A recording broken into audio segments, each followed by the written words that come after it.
Born in October of 1861 in Indiana. So long ago. That's so far away. Were there even socialists back then? Did money exist?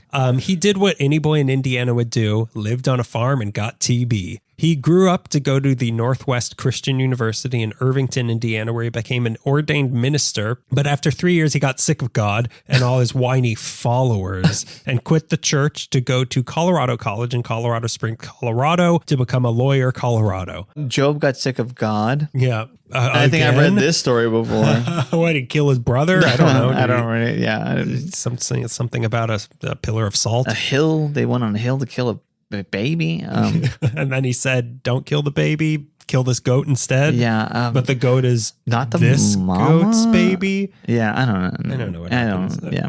And then they opened a banana stand. There's always salvation in the banana stand. I don't know what's happening in the Bible. So in 1886, he moved to San Francisco, where, as is the law for any 25-year-old, he started to get into politics in San Francisco. It's gold or politics. You got to pick one if you're going to San Francisco. Gold, politics, or marijuana. Yeah. Or cash. No one rides for free. No. Nobody serves the proletariat for free.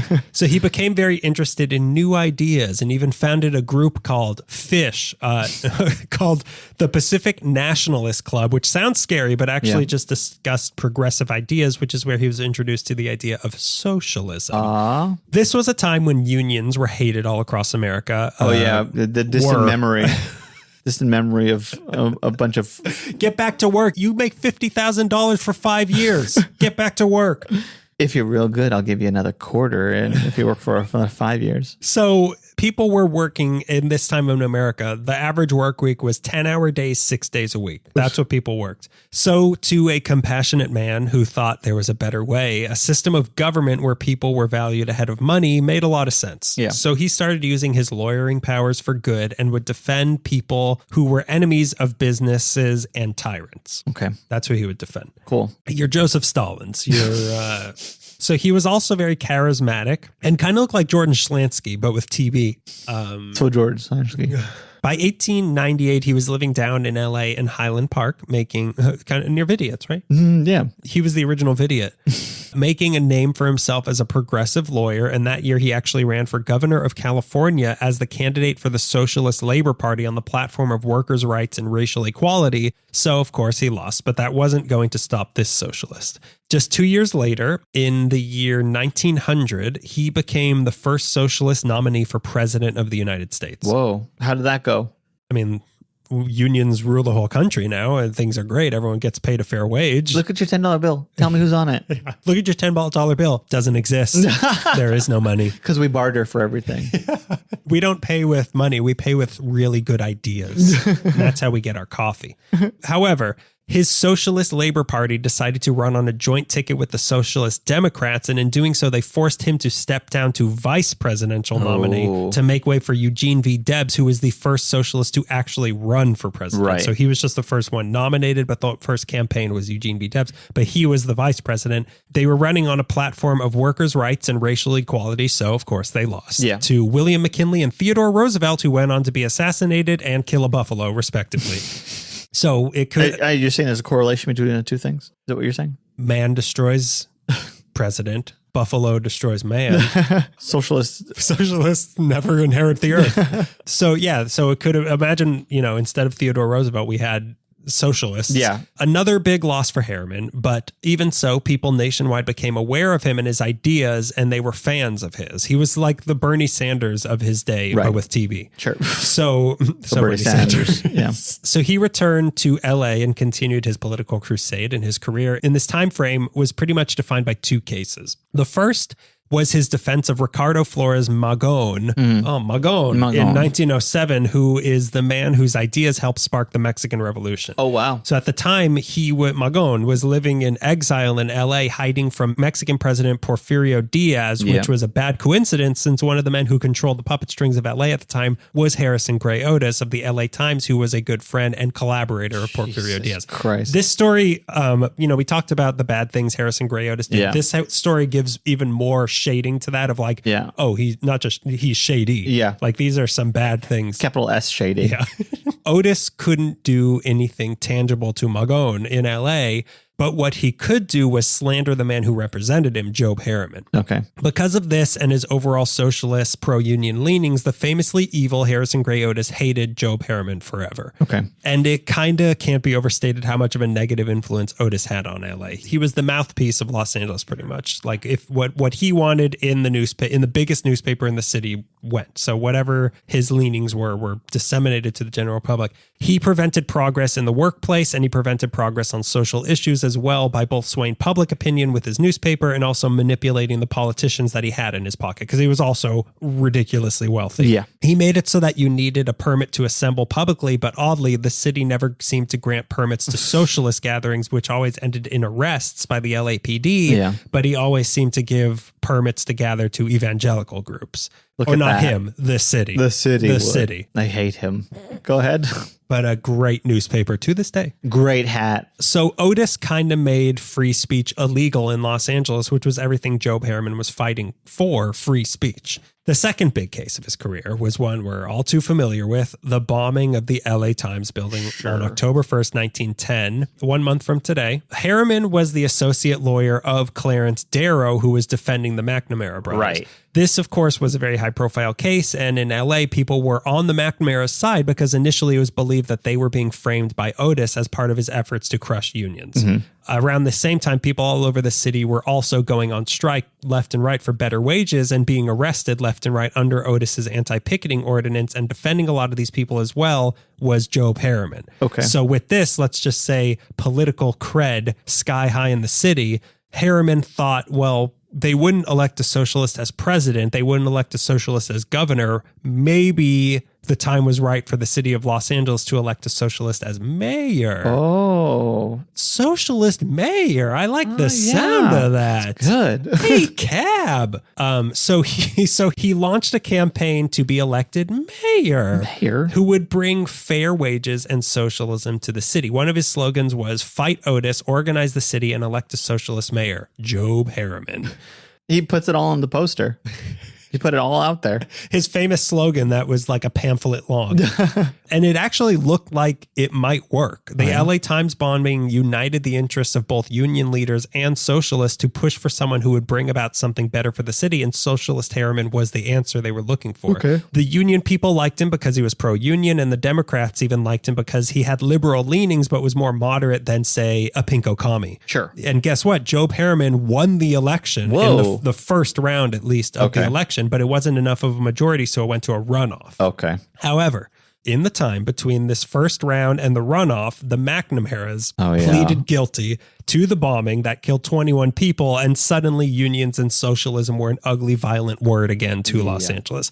It happened real fast, I'm sure. To anybody kind of paying attention, socialists were anarchists and they would kill just to make a point. So the people of LA turned their back on socialism kind of forever, and Harriman lost the election by 34,000 votes to George Alexander. He ran again in 1913, but he lost again, that time only by 800 votes, though, because I guess in 2 years everyone forgot what socialism was. But yeah, that was like, it was so close. And since then, like, never again. Jeez. Wait, the reputation that the bombing had was just so, it's lasted for over 100 years now. Yeah. So now what does any of this have to do with the lost city of Llano del Rio? Shut up and I'll explain. No, I have a couple more questions. So who are we talking about? So where does Che Guevara fit into this? After these defeats, Harriman got sick of the world of politics. Not just he had TB too. Yeah, he's regular sick too. He lost hope in socialism getting any political power in the U.S. anytime soon, and he wanted action. He felt political action was too conservative, and socialism would never prevail through the political machine that was in place. He wanted to do something radical, like bombing the LA Times building. So he pretty much broke ties with the Socialist political party, but not with the ideology of socialism. And he decided to create a real-world example that would show the world what socialism could do. A model socialist community that he could point to and say, see, it does work. Yeah, look at that. Another model community, just like another Job we know from popular culture. A one Job. So how was he going to essentially create a new city with a form of government never really tested in the United States? Yeah. Easy. Go to Palmdale. Oh, boy. That's why I'm afraid to visit. I'm afraid of Palmdale. Palmdale's, I think the mayor of Palmdale is like an ATV. It's an ATV with a crown on it. And not disparaging the good people of Palmdale. No, just your mayor. I mean, it is your mayor, right? I mean, tell me it's not your mayor. Yeah. And your vice president is just like Crunchwrap Supreme. Oh, rude. Or what would eventually become Palmdale. So that area. So Harriman paid a guy named James L. Stanley $25 to go scout a big, cheap swath of land he could build a city on. And what he found was a former temperance colony way up north of LA next to the Big Rock Creek and Antelope Valley. Okay. The area was called Llano del Rio Ranchero, which meant plain by the river Ranchero. Okay. And it was owned by the Mescal Land and Water Company, who sold 9,000 acres of it to Harriman for $80,000, which included the water rights to the Big Rock Creek. Now you might be thinking, this is a lot of money flying around for a socialist. Harriman was a socialist through and through, but he recognized that in order to get something like this done, a little good old-fashioned American capitalism would be needed to start. And also some elements of capitalism would have to be involved, at least at first, so that people who he was essentially be going to ask to abandon society as they knew it to make them feel more comfortable as they transitioned into a new form of living. So it was I think I use the word later, but it's socialist capitalism, basically. Okay. Like it's kind of the best of both worlds. Yeah. The greed of capitalism and the nonsense of socialism and the pomposity of socialism. So to do this, Harriman, working out of his office in the Higgins building at 2nd and Main downtown, created a socialist society by first creating a corporation.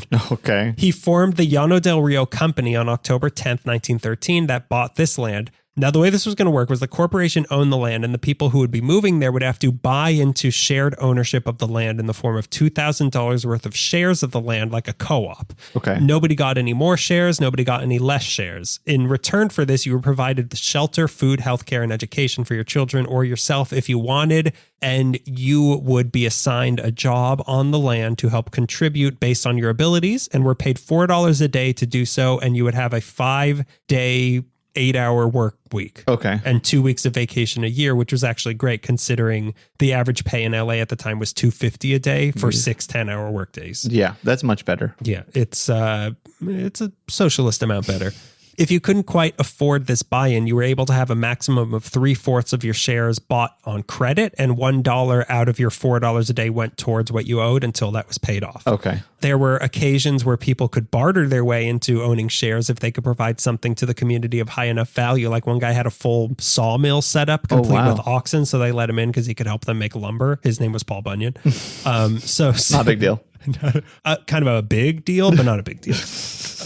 Since everyone was part owner of this community, the leftover surplus money at the end of the year from the produce and goods they planned to make and sell from there would be divided evenly among the residents. Okay. But he needed recruits, or colonizers, as they proudly refers to themselves as. They put out ads in Western Comrade magazine, which they eventually bought to be their personal platform, that asked, "Are you tired of the struggle in the cut-through competitive system, offering people an escape from the maelstrom of the struggle for existence, multitudinous bills, the roar of fruitless promises, and also traffic?" Could use a second draft.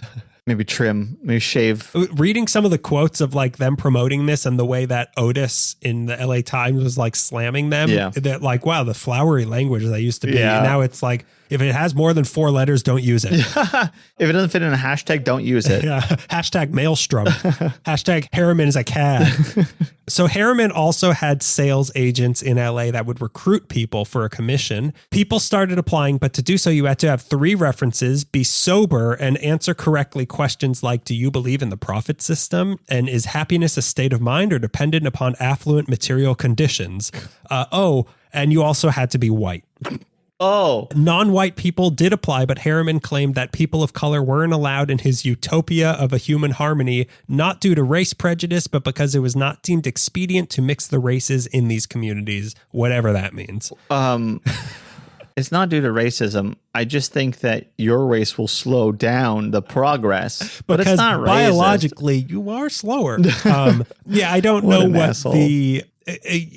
If not just outright racism, maybe they're thinking like, let's deal with one problem. Like, let's not try to solve the problem of white and other people getting along. Let's try to first solve the problem of money and people getting along. But cool. So you let like people of color come in first. No, whites first. Yeah, I mean, you get it. I don't know if you heard me use the word utopia. It's not utopia. Yeah, it's us-topia. What an ass. So, yeah, that's kind of all of this is like, wow, what a idea. Wow. And then you read that of like, oh, right. Okay.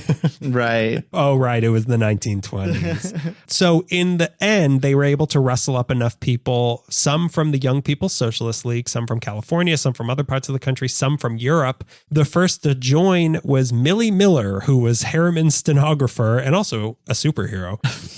And on May Day, 1914, the first 5 families moved to the Llano del Rio cooperative colony with 5 pigs, 2 horses, 1 cow, and a wagon.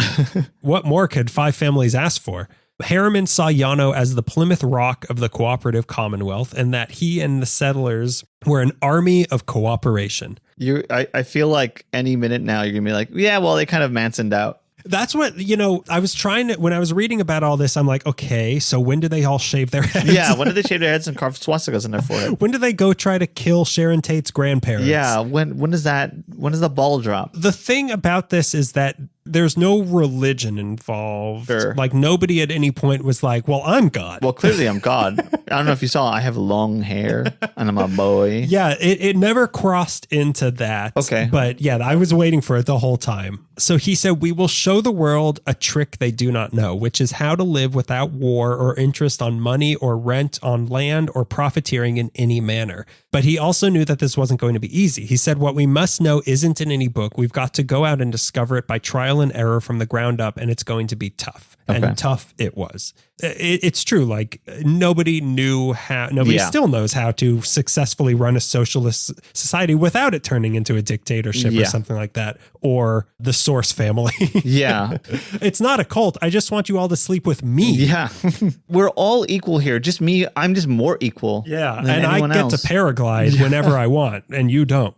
They were kind of marketing the place as being this Eden in Palmdale, where Job is from. Yeah. Eden in Palmdale, why be redundant?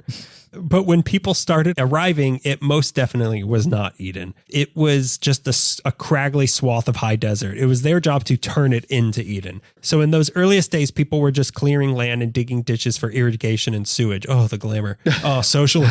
How to sign me up? They were living in either glorified tents or just tents. They were hit by a lot of storms that would destroy their work and blow their glorified tents and just tents away. Yeah. They had to work hard labor in the hot sun, and there was barely any food. Right. They were eating mostly spaghetti and beans because they didn't need refrigeration for spaghetti and beans. Yeah. Oh, sorry, surfrigeration. Someone one time asked one of the cooks, Mrs. Pickett, for a second helping of potatoes one night, and she got into a fist fight with them. Things were dire, but at the same time, people were really hopeful. Like they knew it was hard, but they felt a sense of purpose that they were working together towards a better future. So some people didn't mind working longer hours for free because they wanted that future to come here faster. Right. Okay. One resident said, no capitalist who has no interest in us further than that we can increase his wealth gets the benefit of our extra work. It belongs to us. Okay. And that's pretty appealing. Yeah. Like I can, I've played Harvest Moon. Like I get it. I get socialism. But it sounds appealing to be like, I'm going to do hard work, but it's going to make all of this better. It's going to make everybody's life better. As opposed to what I do now, which is little work to make people's lives harder. But I take pleasure in it, so. Yeah, I get off on it. By the summer of 1915, they had finally been able to begin building permanent structures out of clay and stones they found in the area and cement that they made out of the rocks. And by the end of 1915, there were about 500 people living there, and things actually started working as a community. Wow. Once they got the basics of living down, they were able to start realizing their vision. The centerpiece of the community was the hotel they built that had housing for the sad bachelors who lived there, and a communal dining hall, an assembly room, fireplaces. It was just like a general gathering place. Like people would just meet at the hotel. Okay, like a community center sort of thing? A community center. And the assembly room was where the General Assembly met twice a month, which was their form of government, where everyone had a say in what should happen. And these meetings were long, chaotic, and fruitless. Cool, just like now. So instead, they switched to a system called the Board of Directors, where they created a series of departments, which were each represented by one person who worked in that department. So there's things like agriculture, architecture, transportation, machinery, medical, post office, and then also things like beekeeping, barbershop, shoes, fish hatchery, and cabinet making. So in all, there were over 60 departments that each had an equal say. Okay. So it's slowly turning into a regular government. Okay, where it's like, I'm your representative now, yeah. and I swear I won't take a bribe. I swear, depending on the bribe. Yeah, depending on if it's from Big Tobacco or not. They had a huge 65-acre school zone that had 2 stages of education. There was the kindergarten and elementary school run by Prudence Stokes Brown, who had studied under Maria Montessori. So this was a Montessori school. Yeah. Then there was the trade school for the older kids, where kids were taught practical skills and were also responsible for running their own farm and section of the community where it was up to them to build buildings and maintain roads, all of this to smoothly transition them into being contributing members of society. Okay. There was a big library. Every Sunday, the whole community had ideological forum discussions. Adults could take continuing education classes, and there was also a ton of social clubs. There were barbershop quartets. There was a mandolin orchestra. There was the Live Wires Dramatic Club theater troupe. There was an Esperanto club. God. There were no building. How very socialist. Yeah. Sorry, I can't make it to the Esperanto club tonight. I'm in mandolin orchestra. I'm in allocution classes. I can't. I'm sorry. I'm playing Pin the Tail on the Proletariat. There were no religious buildings, but people were free to hold religious services in their own homes. Like, it wasn't banned, but it's like, we're not going to, you have to do it yourself. Yeah. Build your own church. There was which is basically everything was built. Oh, you want a hospital? Build your own hospital. There was a pool, tennis courts, basketball courts, baseball and football fields with teams that would play teams from outside the colony. There were movie nights. They had the Western Comrade monthly magazine. Like I said, there was also the weekly Llano Colonist. Every Saturday night, there were dances that families from outside the community were welcome to come to, one of whom being a little boy living in nearby Palmdale named Marion Morrison, or as he grew up to be, the Duke himself, John Wayne, spent time on this socialist. Wow. Yeah. What a reversal he would have later in life. I'm surprised he didn't get brought down in the blacklist for this. Did you go to movie night at Llano del Rio?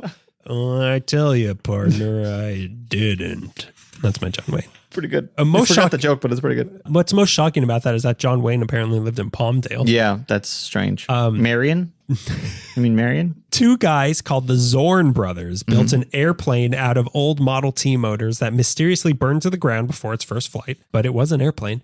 People just they had fun there. Harriman lived with a woman who wasn't his wife because she didn't join him up there. People had fun.